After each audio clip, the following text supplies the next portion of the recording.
Withdrawal. Siyabonga abazalwane. Leli hubo lihle kakhulu.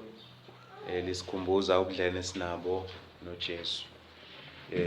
Akusikuphela nje ukuthi uyinkosi, futhi uyini ungumngane, umhlobo. So ke ihlobo ke siyasikwenzele konke okuhle nokufanele wena. Mangumngane wakho ngiyangizame ngakho konke kwenzela kunjani okuhle. So ke sibonisa ke ngoJesu Kristu ke ubudlelwane esinabo nokuthi sinenhlanhla sinoKristu, not only uyinkosi yethu, umngane wethu futhi. Labazalwane, usuku esikulo inyanga kaSeptember, sesele inyanga ezu3 kahle hle ukuze unyaka uphele. So unyaka ke sekufika emaphethelweni. Kusho ukuthi ke bazalwane nenhlelo esinazo zonyaka ozayo sekuyabonisa ukuthi kufanele silungiselele ungena kuzona. Siyambonga uNkulunkulu bazalwane, kuhlale kuyintokozo ukuthola ukuthi uNkulunkulu uyasithanda. Iminyaka esiphile bazalwane, kuningi ibusiso esitholile sibe nazo. Baningi abantu bazalwane abanganawo amakhaya, baningi abantu abangakutholi ukudla, kodwa kule minyaka esiphile kuyo uNkulunkulu usinakile ngendlela ezahlukahlukene. Siyambonga uNkulunkulu kuzo zonke izimo siphila kuzona, kuwo konke uNkulunkulu adlulisa kukho. Siyambonga ngoba usuke esikhulisa, usuke sakha, mhlambe ngesinye isikhathi ngobuhlungu, ngesinye isikhathi ngokumnandi. Zonke lezi zinto ukusikhulisa, sinenhlanhla enkulu, sinezwi lakhe elikwazi ukusikhulisa sikwazi ukufanela umbuso wakhe okulibandla. Bazane ke siqeda ke siphetha ke ingxenye yesifundo la besibuka khona inhlanganyelo yamaKristu. Namhlanje ke sikhuluma ngengxenye ethanda ukuba nzima ekhathini eningi, kodwa ke ifundiswa izwi likaNkulunkulu. Sikhuluma ke namhlanje ngokumiswa kwenhlanganyelo phakathi kwethu, withdrawal of fellowship. So ke inhlanganyelo siye sayichaza ukuthi is to share common things. Siye sabuka encwadini kaJohane wokuqala chapter 1, obukuyincwadi ebisichazela kabanzi inhlanganyelo esinayo. uJohane la bekabonisa ukuthi ufisa abazali ukubazisa ngenhlanganyelo abanayo kuNkulunkulu, afisa nabazali babe nayo. So ke siyaboniswa ukuthi ke inhlanganyelo sinayo noNkulunkulu. So abapostoli la ngombhalo uJohane bebefisa abazali nabo njengalokhu benenhlanganyelo noNkulunkulu, nabo babe nenhlanganyelo noNkulunkulu. Not only ukuthi babe nenhlanganyelo noNkulunkulu, uJohane uyakubonisa ukuthi sinenhlanganyelo komunye ngenxa yani ukuthi sisenkolweni eyodwa, sihamba njengalokhu uKristu eshilo ezindaba. So that's why ke sinenhlanganyelo. So ke namhlanje ke siboniswa izwi likaNkulunkulu izinto ezifanele zenziwe ukuze ukuthi inhlanganyelo noNkulunkulu ihlale iyinhle. Lento esikhuluma ngayo ke namhlanje ukwenzela ukuthi inhlanganyelo esinayo noNkulunkulu ngoba iyona ezaqala. So kupossible ukuthi sibe nenhlanganyelo phakathi kwethu kodwa sisonke singabi nenhlanganyelo noNkulunkulu. So ke sibalekela lokho ngoba esifuna ukumthokoza nokumjabulisa, nesifuna ukuthi simenzele okuhle kubani? uNkulunkulu. uPaul lokho akukhulumayo incwadi yokuqala chapter 1 yabaseGalatia uverse 9 uthi ke sengaba yisitha na ngokuntshela yini iqiniso. Uverse 10 uyabonisa ukuthi mina ngimisela ukuthi ngenze njani, ngithokoze uNkulunkulu nani nabantu. So ke masibuka ke inhlanganyelo bazalwane, sifuna ukuthokoza uNkulunkulu, sifuna ukumenzela okuhle, sifuna ukuthembeka kuyena. So ke incwadi ke sotsithi into namhlanje incwadi kaMathewu 18 uverse 15 to 17, incwadi yabaseRoma chapter 16 verse 17 to 18, incwadi yabaseThessalonika chapter 3 verse 6 to 14, incwadi kaJohane 2 chapter 9 to 11. Incwadi ezobe sizibuka namhlanje. Masibuka ke ukumiswa kwenhlanganyelo kubazalwane, phakathi kwabazalwane, inhloso ukuthi sifuna ukuthobela uNkulunkulu, number 1. So ke ukumiswa kwenhlanganyelo kumzalwane into efundiswa yizwi kaNkulunkulu ku-New Testament. Akusiyo into evele ngumuntu, kodwa uNkulunkulu emisile ezwini lakhe. Inhlanganyelo imiswa kobani? Kubantu abangayiphethe kahle njengalokhu uNkulunkulu eshilo ezwini lakhe. So buka ke lezo zinto. So ke iyafundiswa, imfundiso ifundiswa uNkulunkulu ezwini lakhe. Almost all zonke incwadi za-New Testament zimbalwa nje ezingayithinti indaba yokumiswa kwenhlanganyelo. Amapistili wonke kusukela kwincwadi esithi incwadi ye-history yebandla, okuyincwadi yezenzo, nalapho ukumiswa kwenhlanganyelo kukhona. NgesiZulu kuyaye kusebenziswe igama impatho eqinile. Nge-English ilanguage esijwayele i-discipline, church discipline. So ke sukela incwadi nezenzo nakuwo incwadi zamavangeli ikhona impatho eqinile. So ke sukela kwizenzo uze ufika kwisambulo, each and every book iyayithinta impatho eqinileyo. So ke kuba iphutha ke kubazalwane nebandla nakubantu, ngoba along the way abantu uma bebuka uNkulunkulu bebuka ngendlela uNkulunkulu abambuka ngakhona. Abantu ngesinye isikhathi they tend to redefine izinto ezikhulunywa uNkulunkulu. A lot of words emhlabeni esiphila kuwo have been redefined ngokweculture. For an example, uthando. Kuminyaka edlule eminingi uthando abantu babazi ukuthi uthando lifaka nani nediscipline, lifaka nani nempatho eqinileyo, lifaka nani nokuthi umuntu umlungise endleleni ahamba kuyo. Kodwa ke kulezi insuku uma ubuka uthando lamanje olwenjabulo. Futhi malifaka idiscipline, lifaka impatho eqinile, akusesenuthando. Ziningi lezi zinto abantu redefine amagama to suit themselves. Igama for an example lokwahlulela have been redefined ngokwenkolo. uNkulunkulu from eqaleni wayahlulela futhi wayinikeza abantu bahlulele ngokwani, ngokwentando yakhe. But nowadays kuthiwa ungahluleli. Yabona? At any point uma ukhuluma ngani ngokuyiphatha komuntu. So these things zenziwa abantu ngenxa ukuthi bafuna ukufitha impilo abafuna ukuyiphila bona. Kodwa izwi kaNkulunkulu alishintshi, limi linjalo. In fact uDavide ukhuluma ukuthi lima njalo nasezulwini liyohlala limi njalo izwi kaNkulunkulu. Umhlaba wonke uyophela but izwi kaNkulunkulu lizona. Kuzo zonke izinto ezizokweqa ngale kwethuna ngaphandle kwemphefumulo wethu izwi kaNkulunkulu. Ngoba ngale kwethuna lizobe likhona linjani, limile lisahlulela.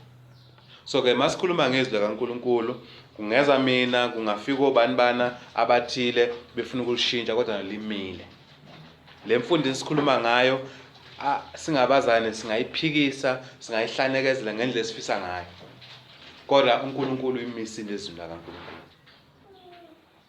So ke uNkulunkulu ke masiqala abazane sazi sifundiswa siba sebandleni sasisa ngevangeli. Siyafundiswa ukuthi besibani, siyafundiswa ukuthi behlukene noNkulunkulu, siyafundiswa ukuthi into ebehlukanisa noNkulunkulu, iyodwa into ebehlukanisa umuntu noNkulunkulu, isona. So ke uma sesebandleni, ibandla indawo yabantu abangcwele, indawo yabantu abagezwe izono, abantu abasuke ebubini bathi babiye kububi. Incwadi ke yakaPeter uqala chapter 1 verse 16 ngeke sayifunda. uNkulunkulu uthi lapha yibangcwele njengalokhu nami nginjani, ngingcwele. Angithi ke sinenhlanganyelo noNkulunkulu because there's something esisharayo noNkulunkulu common, which is what? Enyazo yini? Ukungcwele. So uma sekuphela ukungcwele phakathi kwethu noNkulunkulu, mhlambe mina angisaphila impilo engcwele, abusekho ubudlelwano bami nobani? noNkulunkulu. Safundiswa ngalembhalo incwadi esihlale sifundisa abantu ngokuthi uNkulunkulu uhlukene nomuntu osesonweni. Nekhumbula incwadi uma sikhumbula kaIsaiah chapter 59 ukuthi uNkulunkulu ukude akamlaleli umuntu onjani osesonweni. Indlela yakhe inzima nobuso bakhe abunjani ukuthi bubheke thina kodwa ngenxa yani yobubi bethu uNkulunkulu akakwazi ukusisiza. So ke masibuka ke indaba yenhlanganyelo ifaka ini ubudlelwane esinabo noNkulunkulu. So sine common life, sine common things noNkulunkulu ngenxa yokuthi njani uNkulunkulu ungcwele nathi sifuna ukuphila impilo engcwele. Futhi okwesibili izwi kaNkulunkulu liyasibonisa ukuthi ngokucacile ake sifune incwadi yabaseEfesu chapter 5 verse 11 ngokucacile ukuthi bazalwane akufanelekanga sibe nani sipartake noma sitholakale. Ligama to partake is another word for fellowship. Yabona, masithi umuntu uhlanganyele esinkweni, yabona, sinenhlanganyelo kuphi kwinkonzo yentafula. Nge-English sivela igama to partake. So we are not supposed to have to partake or have any fellowship with unfruitful work of darkness. Akufanelekanga sibe nani nenhlanganyelo sitholakala lapho sihlanganyela entweni zani zobumnyama. Efesu chapter 5 verse 11 ithi ke ningahlanganyeli imisebenzi yobumnyama enganazithelo kepha kunalokho nidalule. Lezi zinto ebandleni zife ngoba umthetho kaNkulunkulu. Njengalokhu kunomthetho ukuthi wothanda uNkulunkulu ngenhliziyo yakho yonke nangomphefumulo wakho, umthetho kaNkulunkulu. Woshumayela ivangeli, umthetho kaNkulunkulu. Nalana kithi ke ningahlanganyeli imisebenzi yobumnyama enganazithela kepha nenjani nidalule, ni-expose, niveze. In other words, ningayishildi, ningayifihli, ningayenzi ukuba ikhule phakathi kwenu. Inhloso yokuyidalula ukuthi siyikhiphe. Inhloso ukuthi siveze ukuthi nabanye basabe imisebenzi yani yobumnyama. So not only ebandleni masifundisa, sifuna sifundise ngento ezinhle, kufanele siveze izinto eziyingozi ezizokwenza ukuthi umuntu ahlukane noNkulunkulu. So ke into zobumnyama kufanele sinjani size-expose, sizibonise ukuthi ayinhle lento. Ukuze abantu bazi okufanele bona mabe nobudlelwano noNkulunkulu. So ke iNew Testament iyafundisa abazalwane ukuthi umzalwane nomuntu osebandleni noma nabantu abasebandleni uNkulunkulu uyasiyalela ukuba sahlukane nabo. So umthetho obekwe uNkulunkulu. uNkulunkulu uyasivumela ukuba sikwenze lokho. So ake sibuke incwadi yokuqala kulolu daba yabaseThesalonika besibili chapter 3 verse 6. So ke uma kunomzalwane ophambene nemfundiso kaNkulunkulu, siyokhumbula imfundiso kaKristu uKristu wayinikeza abapostoli. So makuthiwa isifundiso sabapostoli ukhuluma ngesifundo sikabani sikaKristu, kukhulunywa futhi ngesifundo sikabani sikaNkulunkulu. So okwakukhulunywa abapostoli bazalwane isifundiso sikaNkulunkulu. U3 verse 6 oThesalonika besibili ufundeka kanje: kodwa siyaniyala bazalwane egameni leNkosi uJesu Kristu ukuba nizahlukanise nabazalwane bonke abangahambi ngokufanele, bengahambi ngomyalo enawumukele kithini. Umthetho lo bazalwane umyalelo uzathi uPaula egameni likabani likaJesu Kristu. Uthi nihlukane nabo bonke. Leli verse alithi abanye, lithi nabo bonke abahamba ngokungafanele. Kusho ukuthi kufanele sazi okufanele umzalwane, kufanele sazi ongamfanele umzalwane. So abahamba ngokungafanele lithi izwi likaNkulunkulu sehlukane nabo, umthetho obuya kuNkulunkulu. Kunabazalwane ke ngesinye isikhathi bahlanganisa izinto ezingahlangani. Umzalwane usifundisile ngobunye, nge-unity and fellowship. Sibonile ukuthi ubunye akhulume ngabo umzane okuhambisana nani nezwi likaNkulunkulu. So we are to be united ezwi likaNkulunkulu. But ke we are to be divided uma kukhona umzalwane ongahambi ngokweqiniso. Ngamanye amazwi ukwahlukana uNkulunkulu uyakuvuma kwisimo la kukhona umzalwane unjani ongahambi kahle. So ke ilapho uNkulunkulu athi khona uyakuvuma ini ukungahlukani. Unoma uyakuvuma ukwahlukana. So ke bazane uma singawulaleli ngokumthetho lo. Njengalokho kumthetho ukuthi shumayela ivangeli. Uma singashumayela ivangeli uNkulunkulu usithola sinesono. Uma bazalwane singahlanganyele enkonzweni etafula umthetho umisele bani thina. So ke ungawulaleli umthetho lo kusho ukuthi ibandla nabazalwane bayona nathi. So nangu umzalwane uhamba ngokungafanele abazalwane benzenjani bayamiyeka bahlanganyela naye. Uma benza kanjalo bahlukene noNkulunkulu nabo futhi ngoba bamthobela ubani uNkulunkulu. Uma sikhuluma ngokuhlukana nomzalwane already uNkulunkulu usuke sehlukene naye. Thina nje senzela ngoba unathi phakathi kwethu. Dimithi uNkulunkulu singamthobeli singamlaleli esikhuza uNkulunkulu ubudlelwane uyabuqeda nathi. So ke siyabona ukuthi ke ukumisa ubudlelwane nomzalwane kubhaliwe kusezwini likaNkulunkulu kumthetho kabani kaNkulunkulu. Masingena nje kabanzi ukuthi uma kuthiwa si withdraw ifellowship sidisciplina umuntu ngoba idiscipline ke leli gama angifuni ukuhlala kulo kakhulu ngoba idiscipline ngokwalo akusu ukuthi ukuhlukana nomuntu kuphela. Discipline i-process and from the time isifundiswa corrective discipline ukwenzela ukuthi singaqhubeki siyafundiswa. But ke i-final stage yani ye-discipline ukwahlukana nomuntu uma engaphenduki. So masimkhuza umuntu siyamdiscipline. So namhlanje isihloko nje sikhuluma ukuthi kufanele nasi sihlukane nomuntu. Sikhuluma ngokuhlukana the end part of it. Malithi ke izwi kaNkulunkulu sihlukane nomzalwane kusho ukuthi to withdraw ourselves. Amanye amazwi umzalwane noma abazalwane besinobudlane nabo asisenabo ubudlane nabo asisangeni ezintweni ezozenza ukuthi sinjani sihlanganyele. So masikhuluma ngenhlanganyelo sikhuluma ngani sharing common things, partaking together entweni. So masikhuluma ukuthi umuntu angabi nenhlangano nomuntu sikhuluma entweni enjalo. Asikhuluma ukuthi ke ungayi shop ayakuye ishop angena kuyo. Asikhuluma ukuthi ungahlali naye etaxini noma ungahambi naye ngetaxini. Sikhuluma ukuthi ungabi nezinto ozenza naye jointly together, participate naye, msize lo muntu iba seduze naye akukhulunywa ngalokho.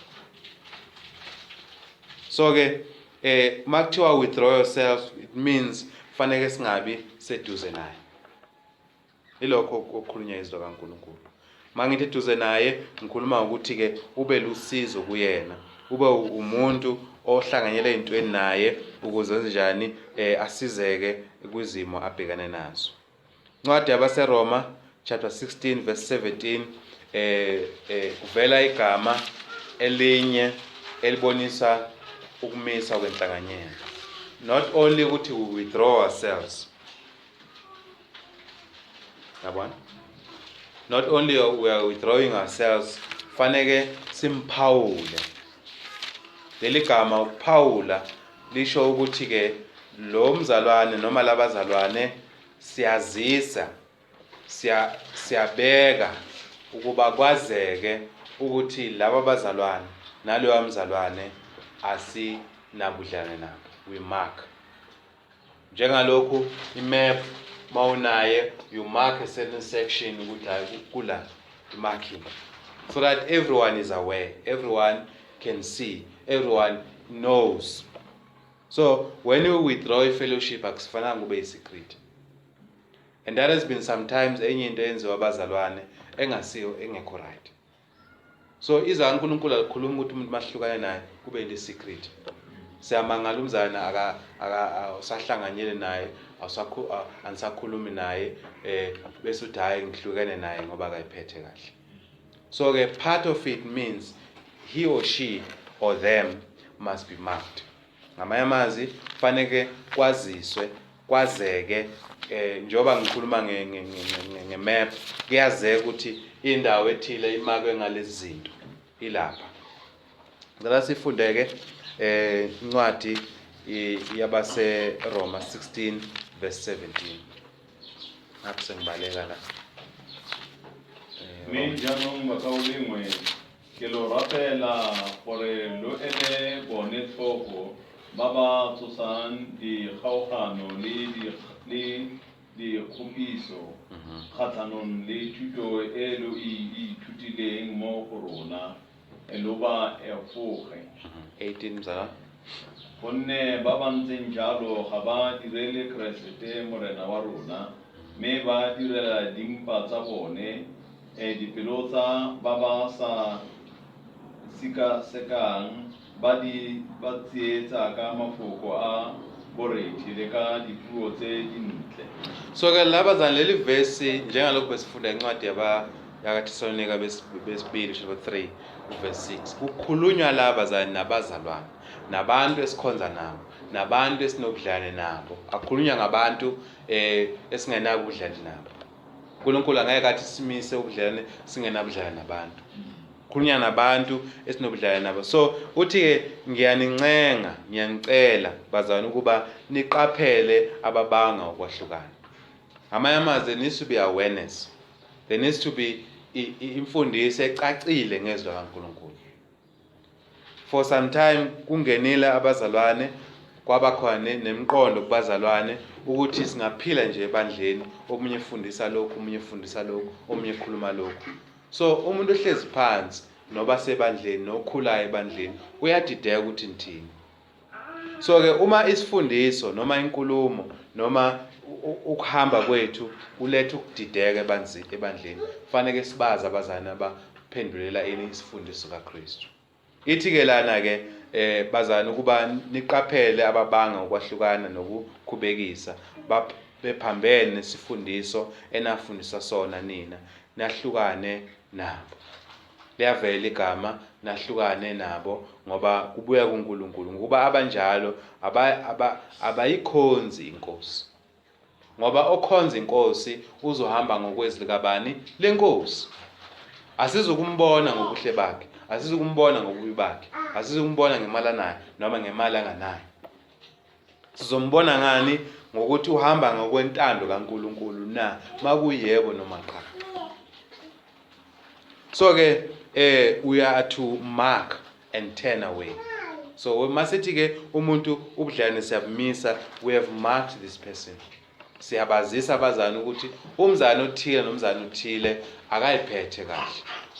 Siyobakhumbula abazana ababili uAlexandra noHimeneo. Labazalwane bekungabazane bebesebenza ayibazi uPaula labazalwane. Ubhala incwadi kumshumayeli osebandleni laseEfesu, uyamazisa ngalabazana ababili. Uyababhayela abazalwane umzalwane ukuthi labazalwane ubaqaphele, ubagweme, vele igama lokugwema, avoid. Ngamanye amazwi mabengafika eEfesu ungabavumeli. Ngabavumeli bafundise, ngabavumeli ukuthi batholakale bephakathi kwenu. Yingani na uthi uPaula ingenxa bafundisa ukuthi ukuvuka abafileyo akukho. Ngoba lento abayifundisa iphambene nezwi kaNkulunkulu. So ke kufanele ukuthi abazane sibazise ngabazane abahamba kanjani kabi. Akusili ichilo. Ngenxa ukuthi sisaba ukuthembeka kuNkulunkulu, ezinye izinto zenza secret. Kwaze ukuthi umzana akayiphethe kahle kodwa emakholweni siyakhuluma. Sikhuluma siqede emakholweni kodwa mase sihlangene kube ngathi ayikho into wrong. Yilokho bekwenzeka phakathi kwethu bazalwane. Akufanelanga kube kanjalo. Akufanelanga inhloko kube kanjalo ukuthi izinto sizazi ukuthi zi-wrong bese siyathula. Sazi umzana ukuthi akaphila impilo engcwele, akaphila impilo efanele, akafundisi ngokufanele, mahlangana sihleke, hey mzalwane kunjani, sibambane, kodwa deep down emqondweni wethu siyazi ukuthi akahambi kahle.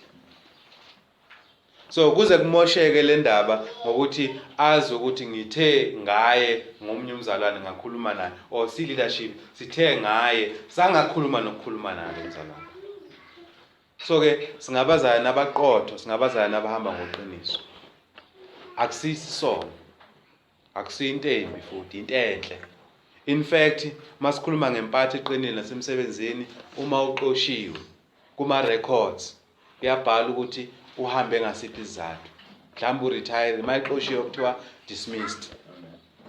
Bese kuba nama records asho ukuthi uhambiswe ilesi sizathu. Ukwenzela ukuthi enye ikhampani mayifuna ukumqasha le record ivele. Makubuza kuleyo company ukuthi usibani bani wayesebenza la kwenzakalena azahambe. Mhlawumbe angakhuluma ongasiqiniso athi hayi nga resign. Makukhishwa lapha nama record kuthiwa hayi lo muntu waxoshwa. Even namhlanje irecord ayisuki mawune criminal record. Iyabekwa lapha manje kwenziwa ama background check ukuthi lo muntu na ufanele nalo umsebenzi, ake si check ukuthi akanawo na ama criminal. Kuyathola kade hayi akazange ayiphethe kahle lo muntu. Mase kufike ebandleni makufanele kumzayane simphawule sibhala incwadi ngaye sokuyinto embi. Bazalwane kusembhalweni njengalokhu Paul abhala incwadi kubazane ngabazane abathi akusuye kuphela. Paul wabhala ngomunye umzalwane incwadi yabaseKorinte Timothy chapter 5 sorry, lo mzalwane umzalwane owayesebenza ngeinsimbi iCopper Smith. Uthi lo mzalwane umazi ungiphathe kabi, akusiyimfihlo. Uma uJohn ebhala amabandla elinye lamabandla incwadi yesithathu kaJohn ukhuluma ngomzalwane ongayiphethe kahle kulelo bandla. Uyalazi ukuthi lo mzalwane asijabulile ngokuyiphatha kwakho kunjani okubi. Akusinto ekhulunywa in secret. So masikhuluma ke ngoku-withdraw fellowship, we mark and turn away. Siyazisa, siyabazisa abazalwane, siyalazisa ibandla. It's not akusinto efanele kwenziwe in secret. Masikhuluma futhi ngokungabi nenhlanga to withdraw, sikhuluma futhi ukuthi we must have no company naye. Asisondelene naye eduze. Kune gap ekhona very big. Ayikho into esisenza manje sihlangane naye. Uma sihlangana mhlambe ngoba siyasebenza emsebenzini owodwa. Mahlangana naye ngenxa ukuthi mhlambe sithenge esitolo esisodwa. Sihlanganiswa izinto okuthola ukuthi sibambeke kuzona ngokuphila kwethu. Uma khena ushonile siyatholakala sinaye kuphi emncwabeni. Hayi ukuthi nginobudlane naye, ukuthi impilo nesimo lendlela esikuyo isenza sibe sendaweni eyodwa. Kodwa kufanelanga sitholakale manje sesinani necompany naye. Siyavakashela uyangivakashela. Siyakhulumisana, sinezinto esizenzayo sobabili. Incwadi yabaseKorinte bokuqala chapter 5 verse 9 to 11.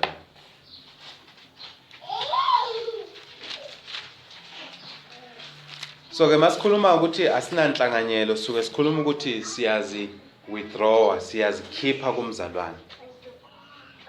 Silindele ukuthi asikhiphe, siyazikhipha thina. Okwesibili we mark him or her or them. And then we inform others. Kunento abazana abayijwayele abacabanga ukuthi benza umusa kuyo. Kuleli bandla umzalwane simnquma. Bese sidecide ukuthula ungawatshela amanye amabandla. Bese sicabanga lento ihlakaniphile. Ngesikhathi lo mzalwane nimnquma nala. Esikhathini esiningi zimbili izinto umuntu azozenza manje discipline. Either uzonlalela or uzoba rebellious. Mangithi uzolalela uzophenduka. Uma rebellious, uma isuka la ngicabanga ukuthi nina maya next door uzonikhuluma kahle. Ngicabanga ukuthi uma eya kwelinye ibandla uzonibeka ningabantu abahle na. Ngicabanga ukuthi kulelo bandla akazokufuna abantu na abazokwazi ukuthi indaba yakhe bayi-understand indaba yakhe, bayizwe. mangihlupha unkosikazi wami ngimenza ukubi, ngifika mangikhuluma nalabo bantu engikhuluma nabo ngimbeka kabi, angisakuvezi okwami engikwenzile. Ku-human nature leyo ukuthi ngifuna ukubeka lami side. Mawusubabeka ababili abantu seliyavela iqiniso. Ngakho abantu bathi kunamaqiniso amathathu, iqiniso lami, iqiniso lakhe, neqiniso langempela. Ngoba ngizoveza mina okufuna yimina. So ke uma sithula sithi hayi sifuna ukuthi sikhoze i-disharmony ebandla, bakhuluma kanjani abazalwane? Asizi ukulinika incwadi elinye ibandla ngomzalwane ngoba sifisa ukuthi simngcolise igama. Asimngcolise igama, siyamlungisa. Fanele vele igama lakhe livele ukuthi lihle noma libi. Yabona? So ke lezi izinto bazalwane ezilimaza ibandla nezilimaza umsebenzi kaNkulunkulu. Umsebenzi kaNkulunkulu uyalimala bazalwane ngokuthi sihlale nomuntu ongaphili impilo enjani engcwele. Ingakho uNkulunkulu ethi simkhiphe sehlukane naye, singabi nobudlelwane naye. Incwadi yabaseKorinte bokuqala chapter 5 verse 9 ithi ke nganilobela encwadini yami ukuba ningahlangani nezifebe, angisho izifebe zalomhlaba, nokuba abahahayo nabaphangi, nokuba abakhonza izithombe, ngokuba phela ngabe ngimele ukuphuma ezweni. Kepha manje nganilobela ukuba ningahlangani nomuntu obizwa ngokuthi ungumzalwane uma eyisifebe, noma engohahayo, noma engakhonza izithombe, noma eyisithuki, noma eyisidakwa, noma engumphangi, ningaze nadla nokudla nonjalo. Umthetho obuya kubani? kuNkulunkulu. Umile. Singazama ngayo yonke indlela sizama ukwakhipha lamavesi siwatomule. Ngoba phela ngesinye isikhathi sinamavesi siwathandayo. Sinamavesi siwazondayo. Lamavesi siwakhuluma la iningi lesikhathi samanje bawazonda lamavesi. Akhulunywa uNkulunkulu abuye kuNkulunkulu. So uthi uNkulunkulu ningadli nokudla nonjalo. Ziyabala izinto ezitholakala kulo muntu ekufanele zingatholakala kumzalwane. Mawuzibuka lezi zono ngizokhuluma ekugcineni la ukuthi public sins and private sins izono ezaziwa abantu. Umuntu mayidakwa kadakwe la ebandleni. Abantu bayabona udakiwe. Uma umuntu efeba akuzi ukuthi ezophelela la phakathi kwethu. Uma umuntu ethukana akusinto ezophelela la.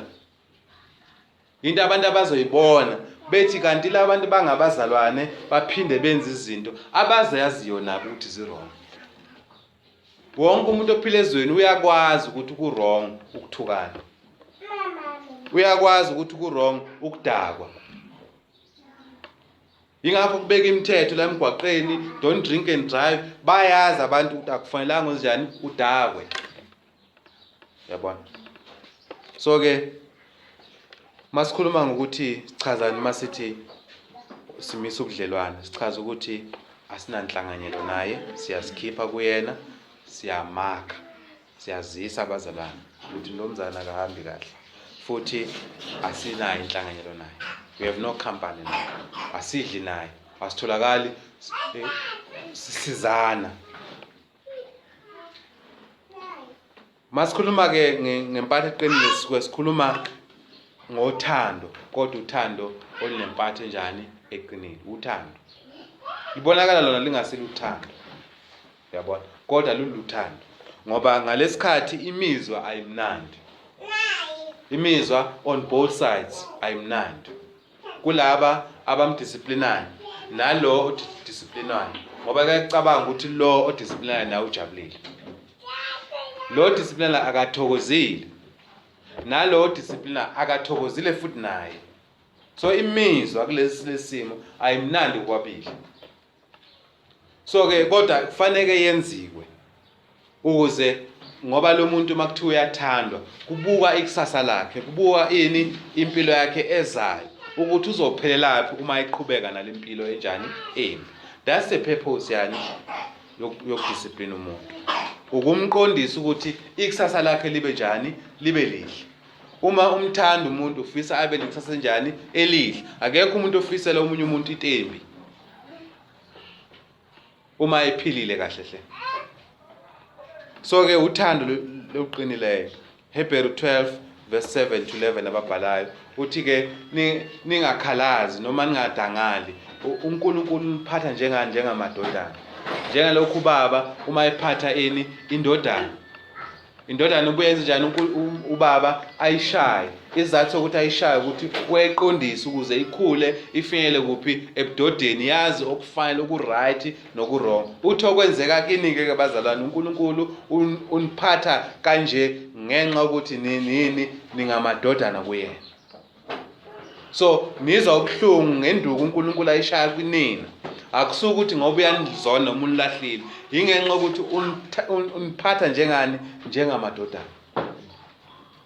So nobaba ukanjalo ekhaya, nomama ukanjalo, umzali ukanjalo, kuba nesikhathi la impatho ithi uqina, amazwi athi uqina. Inhloso akusuka ukuthi ngoba umntwana yamlahla, inhloso ukuthi abone okubi ukuze abuye endleleni yakhe aphinde ahambe ngendlela efaneleyo. So masikhuluma ngempatho eqinile ngokwenziwa kaNkulunkulu, uthando, kodwa uthando olunemizwa enjani? Engemihle. So masikhuluma la asikhulumi ngemizwa. Yingakho ngithi people redefine terms. People bacabanga ukuthi uthanda imizwa. Yebo uthando lunayo imizwa, but akusuka ukuthi imizwa uthando. Feelings that don't equal uthando. So uthando lifaka into eziningi, lifaka izenzo zethu, lifaka ama-intentions zethu, lifaka imizwa yethu. So ke ubani ke okufanele kwahlukane naye? Nale ngxenye ibalekile, ahlukani nomuntu njengoba eshila umzane ngembono. Ahlukani nomuntu ngoba asizwananga ngembono besinawo. Azange sibone ngokufana. Akufanelanga kube khona ukwahlukana phakathi kwabazane ngembono noma ngezinto uNkulunkulu angazange azibeke. Zaba umthetho. For an example, uNkulunkulu uthe sihlanganyele bazalwane. Akashongo ukuthi ke esakhiweni noma esikolweni.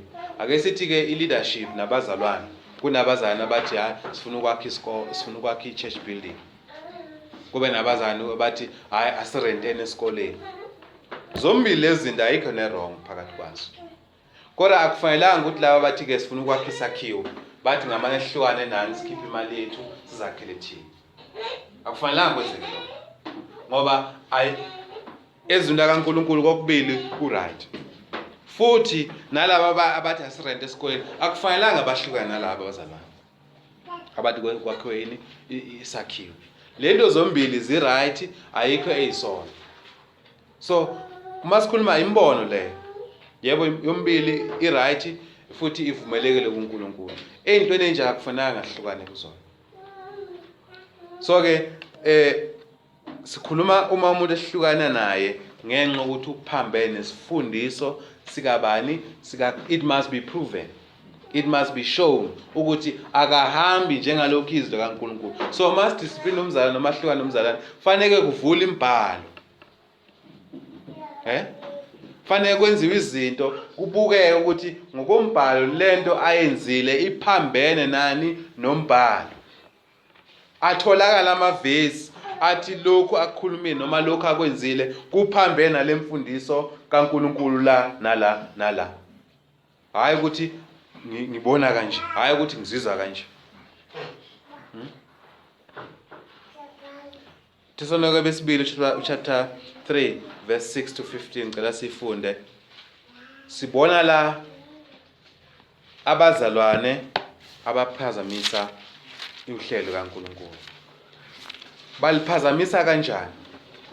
So sihlukana nomzalwane uma ezokhoza i-disorder ebandleni ephambene nesifundiso, futhi ezolimaza umsebenzi kaNkulunkulu.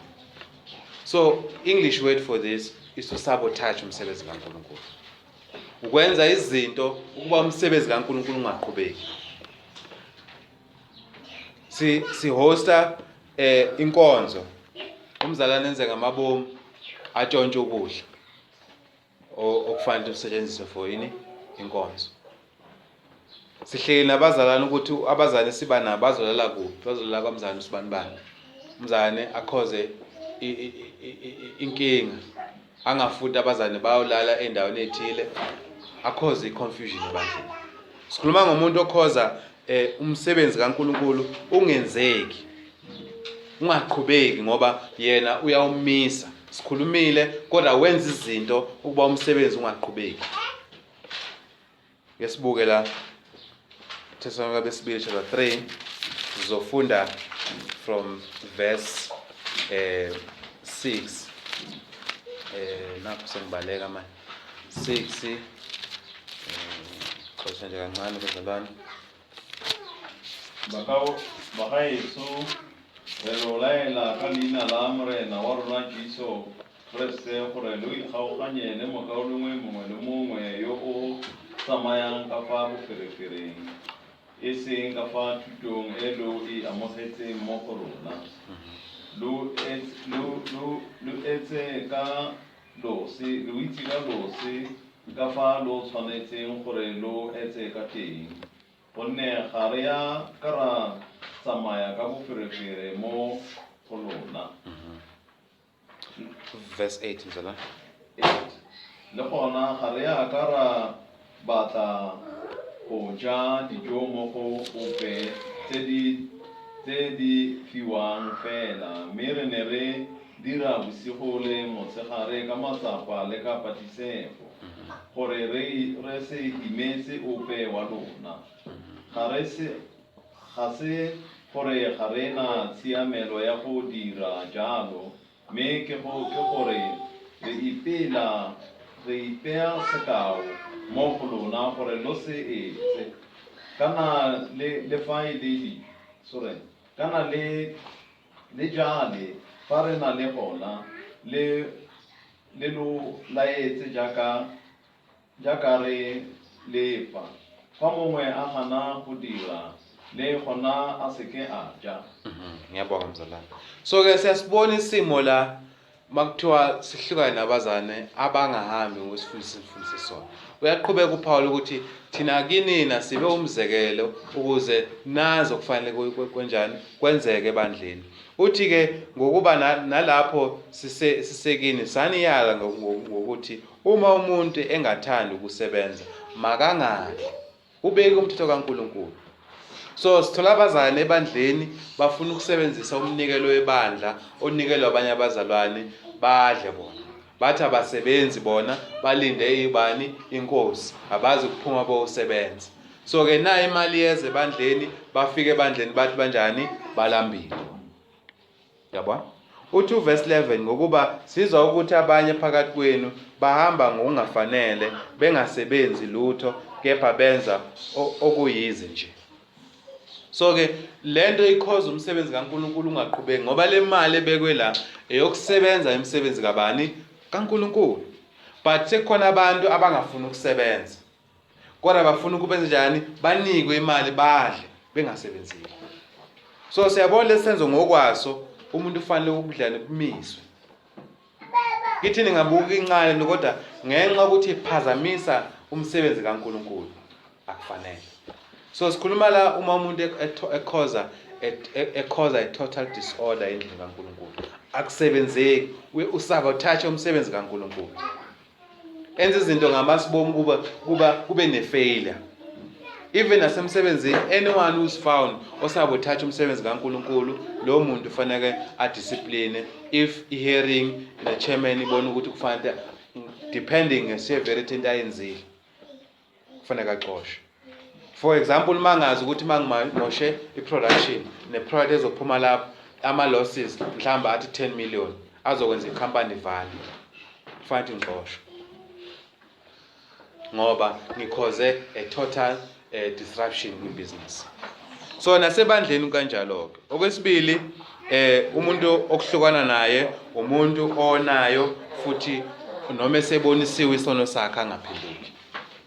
Amanye amazwi uyaqhubeka ngenkani. Ma ekhuzwa uba rebellious kulezo inkulumo noma uma kukhulunywa nabazane bemncenga ukuthi abone iphutha lakhe. Ake sifundeke incwadi yaka Matthew chapter 18. Ezinye zezincwadi ke abazane bethu sinayo ebesinabo abayi-abuse kakhulu, bayihlanezeke kakhulu le ncwadi ukusutha izimo zabo. Sizoyifunda le ncwadi from verse 15 sigcine ku verse 17. Kepha uma umfowenu ekona, hamba umsole ninodwa naye. Uma ekuzwa, woba umzuzile umfowenu. Kodwa uma engakuzwa, thatha futhi abe munye noma abe babili kanye nawe, ukuba onke amazwi aqiniswe ngomlomo wabofakazi ababili noma abathathu. Uma enqaba ukubezwa, tshela ibandla. Uma enqaba ukuzwa nalo ibandla, makabe kuwe njengowezizwe nomthelisi. So-ke uKristu ibandla likakabi khona, kodwa ubonisa ukuthi ibandla uma selikhona lisebenze kanjani nomuntu osesonweni. La kukhulunywa bazalwane ngokuthi umzalwane ungonile mina, le ndaba yaziwa yimina naye, ngaya izizwa uNkulunkulu mangiye kuye ngiyombonisa. Uma ephendukile-ke lapho kuphelile. Uma ebonisa ukuthi akaphenduki, akaziboni iphutha, biza ababili abathathu. Uma ehluleka lapho kulapho ukuphenduka, yiye ebandleni. Uma ehluleka ukuzwa ibandla, then-ke makabe umuntu ofana njengani wezizwe, kusho ngamanye amazwi ihlukane naye. So-ke umuntu onayo ongafuni ukuphenduka, kufanele sehlukane naye. Okwesibili, ngithintile kancane yilabo abafundisa isifundiso sokweduka. Ngamanye amazwi, umuntu ofundisa imfundiso ephambene nezwi likaNkulunkulu kufanele sehlukane naye. So-ke sifundele incwadi yabaseRoma 16 verse 17 to 18 ithi singabi nanhlanganyelo nabo, sahlukane nabo. Abanesifundiso esenza esikhoza division nokuba singamthobeli uNkulunkulu. Labo bantu singahlanganyeli nabo, sihlukane nabo. Yabona. So-ke incwadi yabesibili kaJohn chapter 9 to 11 ngicela siyifunde nayo. So-ke sihlukana nabantu who cause a disorder ebandleni, any form of disorder that will cause ibandla lingafunction. Ukusabotage umsebenzi kaNkulunkulu, ukwenza abazane bafele. Yabona. So ilezo izathu umuntu onayo angaphenduki, umuntu okhoza ofundisa isifundiso samanga. 2 John chapter 9 to 11.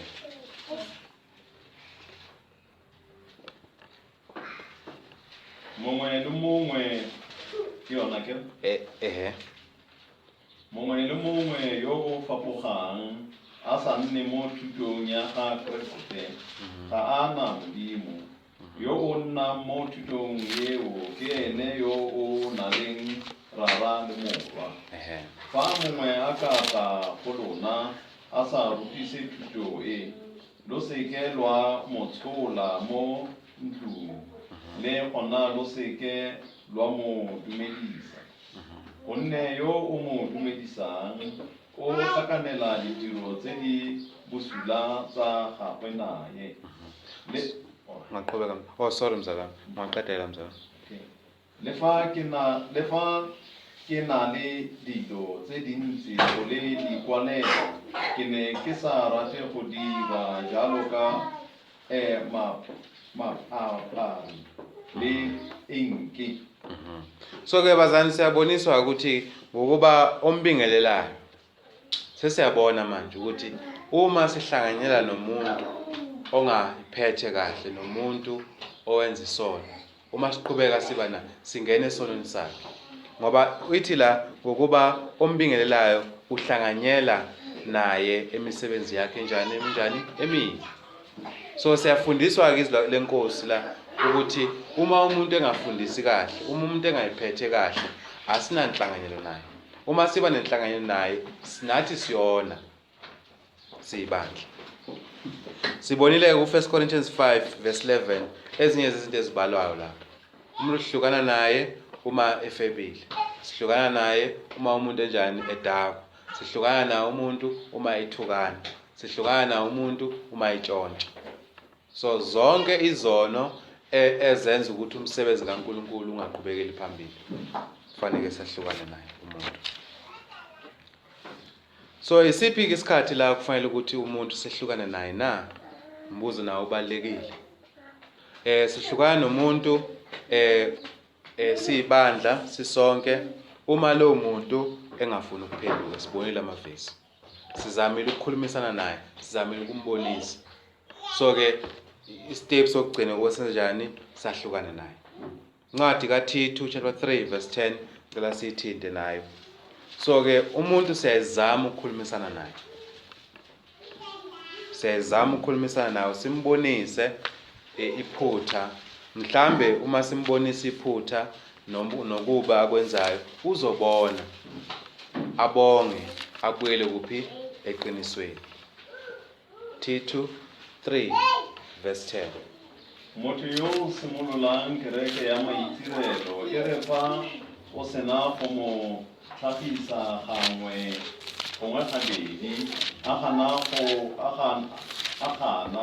o mo tlogele. NgesiZulu la uma umuntu onesifundiso esidukisayo eseluleke kanye nakabili manje. Siyabona? So lo muntu kuyazanya ukubaluleka, kuyazanya ukuthi aboniswe, akafuni ukwenza njani ukuphenduka. So ke step sokugcina yini ukumisa ukudlana to withdraw, to mark that person. Ukwazi sabazana, hey lo mzalwane lo ningamamukeli unesifundiso esinje. Yabona? Ukwazi saba akusesisono. Yabona umzalwane uma bazane decide ukuthi ninginqume ngenxa ukuthi angiphili kahle. Ni withdraw i-fellowship yami. Akusiyisona ukuba nihambise incwadi bazane bonke. Khona umzalwane washo kanjani ningcolisa igama lakho. Sayesibuza ukuthi elika Kristu akangcolisi lo. Wena ukhathazeka ngegama lakho, kodwa elika Kristu ubhiza njani? Uyangcolisa. Yabona? So ke sihlukana nomuntu uma sikwazile ukumbonisa. Wangalibona iphutha lakhe. Okwesibili kunezono ezi require immediate withdrawal. Kunezono ezi require immediate withdrawal. Lokho asikunaki. But izwe liyakwazi lokho ukuthi kubalekile. Kunezinto ongeke uzenze emsebenzini. Mawungazenza immediate. Akudinge into engakho. Akudinga kuba sikukhuze, it's immediate. Uma mhlambe ngirephe umuntu emsebenzini, immediate dismissal. Ayikho into ezoxoxa. Hayi ukuthi ngizoboniswa ngizanye ukukhuthaza ukuthi ngiyeke lento. Kunezinto esingazange ukuthi uziyeke. Kunezinto ezi-immediate. Kufanele sithi siyamisa. Uma mhlambe bazane phambi kwabantu o mhlambe ngibulala umuntu. Kubonakele ebantwini ngenza into engafanele. Immediate. Ngoba lento asinaki siyasicabanga ukuthi ke isono masikithi sicabanga ukuthi abantu ababona. Abantu abangakholwa bayabona bazalwane. Bayasibona masiganga, bayasibona masenza kahle. Njengoba behamba ebusuku, uma sicabanga ukuthi senza into ebusuku abasiboni. Yilabo esibona kahle khona ngoba balapho nabo. So uma mina ngijamba ama-fence ngihamba ebusuku la, ngangena imizi la, ongenisa amantombazane ebusuku, ngicabanga ukuthi omakhaya nababoni. Bayabona. Ngoba banabo into abazenzayo kuphi ebusuku. Abanye babaze bamangale bekuthola into ezimbi kanti nawu la. So ke uma sikhuluma ngezinto ke sikhuluma ngento ezi-immediate. Sibuka ke lesimo ke encwadini yabaseKorinte chapter 5 verse 1 to 2. So kunezono esithi ngesilungu gross misbehavior. Ukwenza into ongathi uma yenziwa umzalwane inganambitheki inhlobo. Isikhathi esiningi uma umshumayeli etholakala mhlambe for an example ubulele otholakala ukuthi akathembekanga emshadweni wakhe wenze lokho, esikhathini esiningi kuyamenza ukuthi umsebenzi wakhe ulimale total. Nebandla isithunzi salo sife total. Yabona? Ake sifunde ku 1 Corinthians 5 verse 1 and 2. So siyabuka ukuthi ke Yebo kunezono la simkhuza khona umuntu, kodwa zikhona izono la okufanele i-action ithathwe immediately. Ngoba uma ingathathwa i-action immediately ilimaza ini ibandla. 1 Corinthians 5 verse 1 to 2. Kuyezwakala ngempela ukuthi kukhona ubufebe phakathi kwenu, futhi ubufebe bohlobo olungekho ngisho nakwabezizwe, ongukuthi omunye kini uyakumkayise. Kepha nina nikhukhumele kunokuba nani nilile, ukuze akhishwe phakathi kwenu owenze leso senzo. Ngokuba mina ngokwami noma ngingekho ngomzimba, nakho ngikhona nokomoya, sengimnqumile ngokungathi ngikhona ngalowo muntu owenze okunjalo okubi. So siyabona immediate action iza kuApostle Paul. Uthe uma iza le ndaba akafunanga meeting, akafunanga discussion, because lento yimbi, even imbi nabantu abanjani ayitholakala nabantu abangakholwa. Let's say for an example, ngumshumayelo ngumzali I'm molesting abantwana. It's an immediate action efanele ibandla. Ngoba kufanele kuvele ukuqala number 1 isithunzi sika Kristu, isithunzi sebandla. Ngoba uma sithi hayi sizozama lo muntu kumbonisa ukuthi ukulanda abantwana kurona. Yabona ukuthi inika isithombe kubantu ukuthi asikho serious ngani ngezinto ezifine neziright. So la uApostle Paul uthi noma ngingekho ngokwenyama mina sengimnqumile. Akuzange kube khona imeeting abenayo lo mzalwane. So ngokuzwa nokuthemba ubufakazi babazalwane ababukhulumile uPaul wenza isinqumo. So ke kusibonisana lokho ukuthi ke kunezinto kufanele ebandleni sisithathe seriously, singadlali ngazo ngoba zilimaza ini umsebenzi kaNkulunkulu. Futhi ke mesiqonda ukuthi kunezono ezenzeka in public ezokwaziwa abantu noma zaziwa abantu. So ke lezo zono lezo bit ebandleni umuntu ezenza noma hayi ebandleni, they must be discussed nomuntu in public. Ngoba siba nenkinga nabazalwane. Ngikhulume ngoMatthew 18 abama-abuser abazalwane. Umbazane ngimphambili ngifundisa isifundiso sokweduka. Niyangizwa, niyazi ukuthi ngifundisa isifundiso sokweduka. Mase kufanele umzane sikhulume naye, hlaye naye siyilibandla, either through leadership or sisonke nabazali. Kuthiwa abazali hayi bazali anifollow ngeprocedure. Befanele ngikhulume naye privately. Akukhulunywa ngento ezinjalo la bazalwane. Uma 18 ukhuluma ukuthi uma umzali onemina anazi nabazali, akekho waziyo ukuthi ungonile umzalwane. Yabona? Mhlambe umzalwane ungenze into eningayazi nini. So ke lithi izwi laNkulunkulu amangiye kuye ngikhulume naye. Kodwa uma umzalwane enze into phambi kwabantu, wabona noma into eyaziwa abantu, asikwazi ukuyenza le maceleni. Akakwazi umzane ayile emaceleni athi ngiphendukile bese sifika simala abazane umzane uphendukile. Akusiyo indlela uNkulunkulu amise ngakhona. Ngicela sifunde uTimotheo 5 verse 20. So ke uMathewu 18 bazana ukukhuluma ngento ephakathi sibabili. Uma isiyaziwa abantu, uma bazane ngifebile, uma bazane ngitshontshile, uma bazane ngibulele, uma bazane anikwazi ukuthi hayi bazane kufanele ngikhulume nomzane private. Ngokohlelo lebandla leadership iyona efanele ihlele nani nalomzalwane. Then leadership nalomzalwane uma ephendukile babuya bonke beza kuphi ebandleni bazokhuluma ngalodaba. Bazosho ukuthi lodaba lunje kuhambe kwafika la. Yabona, akwazi ukuthi ke kube into private njengoba abazali bafuna ukwenza kanjalo ngezinye izikhathi. Timotheo uqala chapter 5 verse 20. Yeah. 1 Timothy 5 verse 20.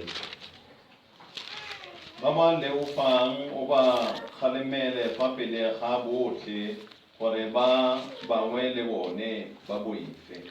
Imagine uma sikhuza umzalwane in private, wenze into eyaziwa yibo bonke abantu bese sithula ngayo. umuntu okhona ebandleni nomuntu obonayo emphakathini ubuka ukuthi ngathi ngithulile, anilungisi lutho, aniqondisi lutho. Nabazane sebeyangabazi ukuthi kahle hle ebandleni kufanele siphile ngokungcwele na noma cha, ngoba kuthulakele. So akufanelekanga uma umuntu enza into embi esibone sonke sithule ngayo. So uthi uPaul lana ke bonke abonayo ebandleni benze njani? Bakhuze phambi kwabantu ukuze nabanye abafisa ukwenza kanjalo basabe. Sesiyabona ukuthi umuntu uma yenza into embi phambi kwabantu ukuze igama likaKristu nobungcwele bebandla buhlala bulapho, kufanele sikuvikele ngokuthi omubi simphawule, sibonise ukuthi wenze okubi lo mzane lana. Uma ephendule kuhle, amen, siyabonga. Futhi simkhuthaze ukuba njani abuyele ahambe noKristu kabusha. Kodwa masithula omunye umuntu uyabuka ukuthi okusho ukuthi noku right noku wrong kufanele ukwenze ebandleni. So ukuthula akusizi lutho bazalwane. So ke kufanele sazi ukuthi kunezono ezipublic, kunezono ezinjani eziprivate. Uma into private kanjani yaziwa yimi nomzalwane, sibabili.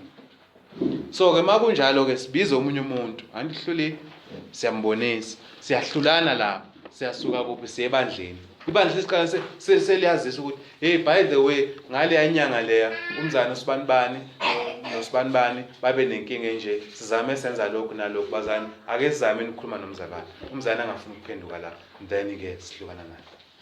That's when ibandla laziwa. Kodwa uma kuyinto eyaziwayo nento ebonakalayo, asikwazi ukuthi siyenze kuba into enjani eyisecret. Ngoba esikhathini esiningi abazali bathi sisabele isithunzi sakhe singamlimazi, singalimazi reputation yakhe. Umbuzo ukuthi why yena decide ukungcolisa igama likaKristu na? Yazi igama abazali li expensive. In such a way ukuthi emsebenzini abantu abanama-company they make sure ukuthi igama linjani li clean. I cannot ngiye ku Facebook noma ngiye ku WhatsApp noma kuphi ngicekele phansi igama lani le company. Ngizodiscipline ngiqoshe egcineni.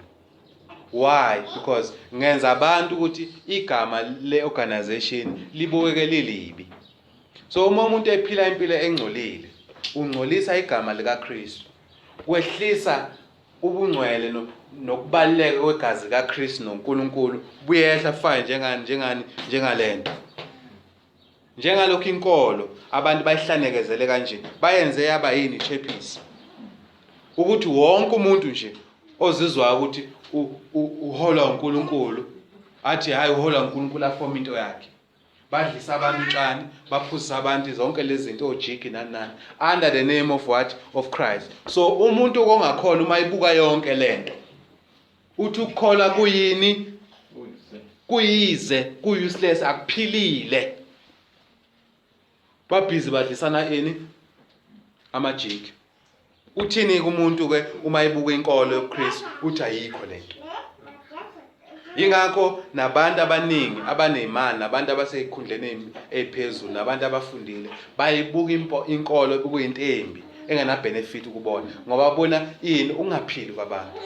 Uma uvula iTV kwinto ekuthiwa yenkolo, babhiza abantu bayakhahlelana, babhiza abantu bayakhala, babhiza abantu benza izinto ezingenzi sense. Uthi umuntu ke obuka lezi zinto athi yinhle nalento. Mawubuka abazane bokuqala bekhulu bebethi mabebukwa kubukwa inkambo yakho nokuhamba kwakho kuthiwa labantu baphelele bahle. Kuphelela ekhanda. Could you imagine siyakhiqizana sikhipha amadimoni every Sunday? Akekho umuntu ocabangayo. No one thinks ukuthi yini leli bandla njalo masikhonza kufanele kukhishe idimoni. It must make sense. Inkolo kaNkulunkulu it makes sense, perfect sense. Uma umuntu ekhola uyaphelela. Uma ehamba emhlabeni kuyatholakala izinto ezinhle. Kuthiwa lo muntu unokubekezela, lo muntu unokubuka kade, lo muntu unokuhlonipha, uphelele. You can't falter him or her. So ke uma singcolisa igama lenkolo kwenza abanye abantu abane doubt ngenkolo bathi ayikho lento. Kanjalo uma ebandleni abantu bephila ngokungcola Bantu badawutha igama likaKristu. Badawutha naleli gama sithi uKristu uyaphilisa. Bathi uyaphilisa bani ninje? Sithi uKristu angaphila nakuwe ngoba nakimi unjani uyaphila. Uyisimanga lo Jesu ophila kubani kimina. Kodwa thina siphila impilo engcolile. Into obuka ngaphandle ayikho lento. Futhi una right ukuthi ayikho lento ngoba ingcolisa wobani yithina. Yingakho ke sisibini lapho ukulungisa abantu. So ke at all times fanele sazi uma kuhlukana nomzalwane ibandla lihlukana nomzalwane. Singathi leadership. Hayi leadership. Thina hayi asinankinga nomzalwane. Mhla sikwenza lokho noma masikwenza senza amandla nepower yani yokulungisa umuntu ivele iphele. Ngoba usuyabona ukuthi kunabantu bami abangilalelayo. Bayeke laba. Sekulaba nathi. Fanele ukuthi umzalwane sonke sibone, sibuze, siqonde ukuthi uma njengoba asihlukani nomzalwane ngokucabanga kwethu noma ukubona kwethu nemizwa yethu. Sivula izwi lithi wenze lokhu nalokhu. Bese sithi isinqumo sesithatha njengoba ngishilo sonke la nalo discipline asijabulile. Yena akajabulile nathi asijabulile. Inhloso sifuna ukusaba ubani ophezulu kwakho konke uNkulunkulu. So ke masifika kule ndaba into eyenza ukuthi church discipline ingasebenzi. Yabona emsebenzini iyasebenza. Uma umuntu simdisciplinile bahamba yonke iprocess waxoshwa akekho uzivukela ngoba uzolandela. Into eyenza ukuthi asabe yini unehola ngithi siyasaba manje ngizogolaphi uma ngiqala ngiveza izwi ngento ebonakala iprocess ihamba kahle. Ebandleni senza kanjalo sometimes. Sivele sivuke. Masivuka sicabanga ukuthi kuyamsiza leyo muntu akumsizi kuyamlimaza. Yamlimaza. So ke kufanele masibandla simsaba uNkulunkulu sazi ukuthi okwenziwa kungenxa yezwi likaNkulunkulu. Yebo kumnandi but ungeza kungenxa yezwi likaNkulunkulu. Inhloso ke ye church discipline sengigijima ukuqala ukuze umuntu azisola soleke umuntu abe ashamed. Abazali bayifundisile lento le ukuthi wrong. Umuntu simenze abe ashamed. You need to be ashamed ngoba angeke uphenduke ungekho ashamed. Sikhumbuleni bazali ngelanga lifika ivangeli. Wawu proud na ngesikhathi utshela ukuthi ufanele ubhabhadise. Wawu proud. Wawulangazela into ngale kwamanzi ukuthi awusezokubiza ukuthiwa umuntu omubi noma isoni. Usuzonga. Wawulangazela kodwa wawu ashamed. You knew in your mind ukuthi kunezinto owawuzenza ezaziro. You know ashamed ngakho. That is why ufuna ubhabhadiswa. So ke uma umuntu simbonisa iphutha lakhe ukuze abe ashamed, asabe, abone ukuthi ngenze kabi, athole ihlazo. Bazani bathi akufanelanga ngenze kanjalo. Kufanele umzali simphathe njengamaswiti. Hayi limaza igama lakho mzala. Kodwa igama likaKristu ubizwa limaza. Sinendaba nalo nje.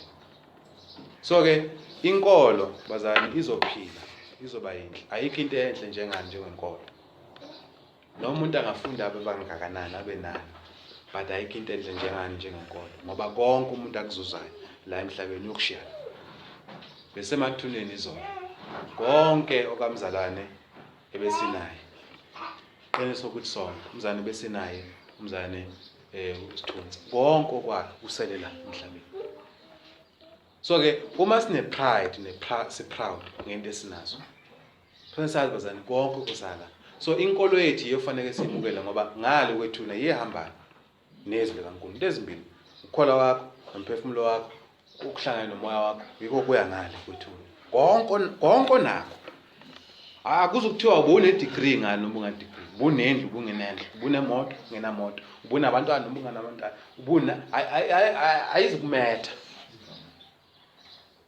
So ke uma sithi umzalwane sihlukana sifuna ukuthi abe ashamed. Okwesibili sifuna ukumsindisa.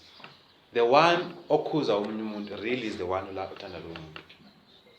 Ngoba into embi mayiqala imnandi but isiphetho sathi njani simbi. Usually umuntu mase kufika esiphethweni ublame lo omvumele. Always. Nasemsebenzini kanjalo we facing those things. Umuntu enza into wrong angene kuyena bese kugcine bese blame leadership. You didn't help me. You saw me ukuthi I was having a drinking problem. You didn't help me. Ubani usifakile wena. So people banelento leyo when they are faced neqiniso ukuthi fanele ba Jesus, they like to blame omunye umuntu. Semkhumbula uAdam noEva. Mase kuthiwa hey udle nasi isithelo engithe ungadli. Usethi ubani? Usethi ulomfazi, kahle uthi uNkulunkulu. Ulomfazi wona onginikeze yena. Uyo ongenza ukuthi ngenze lento. If ngamanye amazwi uthi if wena uNkulunkulu bongakhelanga umfazi, bengenyenze nalento. Yabazi abantu abakhuluma kanjalo. Ngoba kusintero. Athi if ubungayenza ngalento nabengenyenza lento. Iblame uyayishift. Indlela esithi hlakaniphe ngayo. Uyayishift umuntu ayinikeze umuntu. So ke kufanele sikwazi ukuthi lo okhuza ile ngempela unothando. Ngoba mhla ekupheni kweinsuku uyokubonga ukuthi wawuzama ukungisindisa. Uyoza kwaXhawula. Athi bowuzama ngempela ukungibonisa bengingaboni. Njengalokhu nathi siyakubazali bethu sifike sibaXhawula. Ngithi ngiyabonga baba, hey wangishaya kahle ngasakhula. But the time engishaya ngangamfuni. Ngoba ngiphatha kabi. But ekugcineni sengiyabona sengikhulu sengimdala nami. Sengiyabona hey why right ubaba lapha. Why right umama lapha. So we want to save the person. Siyamthanda umuntu. Secondly, we want to save the church. 1 Corinthians 5 esemfundisi 6-7 uthi anazi yini ukuthi imvubelo encane ibilisa inhlama yonke na. Ngamanye amazwi uPaul uthi anazi yini ukuthi uma nivumele isona esincane uma sikhula soba sokhula ebandleni lonke na. So ngamanye amazwi icancer mayiqala ibancane ufone ukusincane. Wayiyeka yagcwala umzimba wonke njenge yeast igcwala kwinhlama yonke iyayibilisa inhlama ibile. Nesono kanjalo uma sivela kancane sokwenza bonke abantu bone.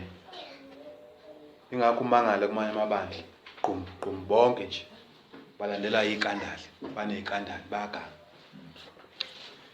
Because haye ku number 1. Sathi number 1 hayi no akusi problem. Kwavela number 2, kwavela number 3, number 4, sathi siku number 10 sathi asiyeke. Injalo leyo nto le. So i-church discipline ilusizo ukuthi singafiki leso simo. Singakafiki leso simo ukuthi isono singacontroleke ebandleni.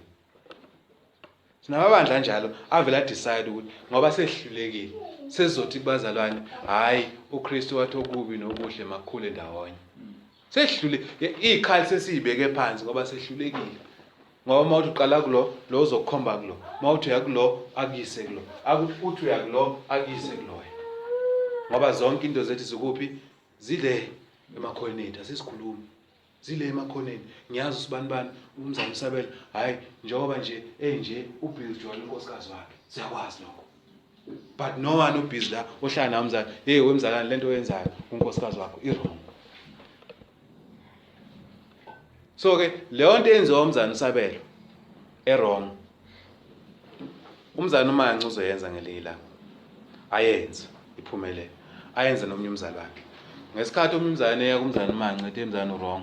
Umzana uManci uzobuya aphendula umuntu athi nimiyekele umsabela. So siyayibona ke ivalue yani discipline. Kuthi uma izinto sezenza ka wrong, zenzeke very wrong fast.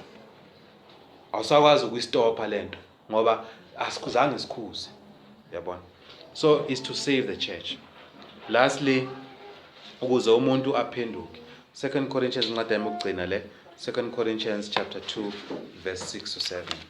Really the aim bazalwane uma umuntu simdiscipline is to ukuthi umuntu anjani withdraw fellowship. It's not because siyamlahla. Because si redefine ama terms. Sacabanga ukuthi uthando ama sweet. Then when uthando becomes sour, we don't accept it as uthando. We come up with words. Umzane sinjani simnqomo. Umzane wenqomo niyamlahla mos. Asimlahla. labazane esihlukane nabo asibalahlile sifisa ukuthi basikhumbule njengalokho nathi sibakhumbule. Bazane mhlawumbe siyakhohlwa ngelinye lensuku bawusikhumbula abantu emathuneni funa ukusha bawukhumbula ukuthi wayezama lo muntu ukungikhipha kuphi obishini. Kodwa labantu ababebafaka obishini bebanikeza bebahaga bazobe bebakhomba ngemini wangibulala wena. Njengalokho ingane zamanje uma zifela empilweni yazo zibadala ziyaretrace izitep zithi umama nobaba bangibulala la. Yiyona ingane manje sijikela uyise nomama lo owayemphatha kahle emtotosa noma enza into wrong sokuyona sijika manje wawungibulala la. Wawazi ngingane. You should have known better. Basitshela kanjalo phela kuma hearings. Mase sitshela abantu ukuthi wrong. The leadership should have known better. Sekublenya wena manje. So bazane bazosikhumbula bazabani. And bazosibonga ngesikwenze kubona because besibathanda. So ke ake sifunde incwadi yabaseKorinte besibili chapter 2 verse 6 to 7. AbaseKorinte besibili chapter. Mo yo o ntseng jalo pitso e tshwanetseng mo bontsing e lekane. Mo jaanong lo tshwanetseng go itshwarela yo le gona go gomotsa bogolo e sere gongwe a mediwa ke bokutsana jo bogolo thata. Bazalwane sijongela kuba intokozo kuba injabulo.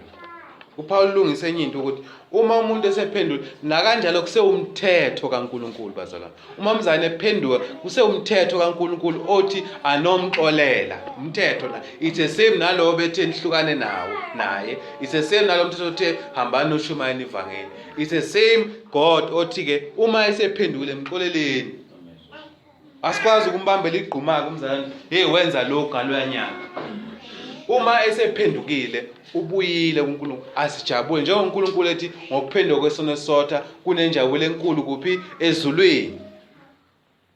So ke nathi uma umzane ebuya endleni embi nomntwana mayebuya endleni embi kuba nenjabulo. Siyamkhumbula lo baba loya. Namkhumbula lo baba wena indodana yavela yahamba. Yathi ngifuna okwami. Yahamba endaweni zayo. Mayisibuya kwaba yini kuba bani? Kwaba injabulo. Nakithi kabazana kuba yini? Kuba injabulo ukubona umzane ukuthi usekiyekile okubi, useyikile ukuphuza, useyikile ukubuyela abantu, uyekile into ezimbi. Siyajabula, siyabonga. So kanjalo ke nathi bazalwane sifisa lokho. Ukuthi umuntu abone ukuthi ngenze iphutha, ngiyalungisa, ngilungisile, sekulungile.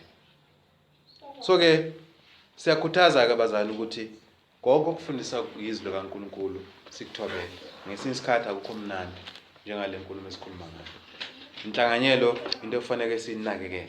So kufanele senze sure ukuthi siyasupportana kuzo zonke izinto ezifanele uNkulunkulu. Ayikho into ebuhlungu bazalwane ekhaya noma ebandleni nithi sinenze into right bese kuba khona abanye abathi singabambisana. Nasekhaya umama akabambisana nababa into right. Kuba nzima kuba buhlungu.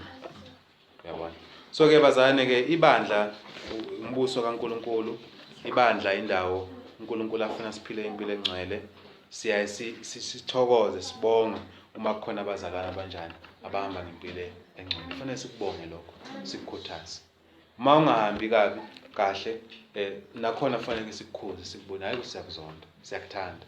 Sifisa ukuthi ngelinye lamalanga njengalokho umzana usithutha. Siyabonga. Nabazane ngiyabonga. Ngiyabonga impela kulo mzalwane lo noma abanye bethu singakwazanga ukuthi sibe khona ngaphakathi sihambisa isidumbu. Sibonga nje ukuthi usithutha sasenaye, sibonga ukuthi ufele enkosini. Sibonga leyo nto nje bazalwane. So sifisa ukuthi bonke abazalwane sithi masikhuluma la ngama announcement siyabonga. Siyabonga ukuthi lo muntu lo uyahambile impilo enhle. Ayikho kuhlungu ngalendlela ukuthi abazane sihambe nabo eminyaka. Mina kubuhlungu kakhulu. Abazane sihambe nabo iminyaka siku youth siza zonke izinto uthwala ekugcineni kuthiwa lo muntu hayi waye umzalwane ufe esengasakhona buhlungu. Yabona. So-ke asifisi-ke kanjalo bazalwane, sifisa ukuthi bonke abazalwane basindiswe babone umbuso kaNkulunkulu. Bazalwane isifundo-ke sami-ke siphela la